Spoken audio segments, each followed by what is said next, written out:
సింగరేణి భూములను నిబంధనలకు విరుద్ధంగా ప్రజలకు అమ్మిందెవరు?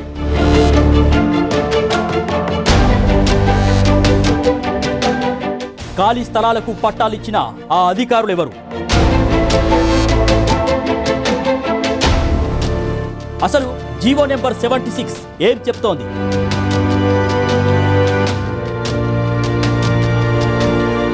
జీవోను అడ్డుపెట్టుకొని భూములను అడ్డగోలుగా అమ్మిందెవరు?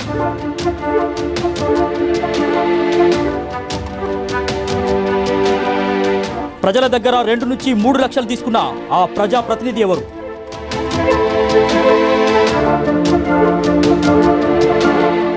కొనుగోలు చేసిన భూమిలో అనుమతులు లేకుండా నిర్మాణాలు చేపడుతున్నా అటువైపు అధికారులెందుకు కన్నెత్తైనా చూడట్లేదు?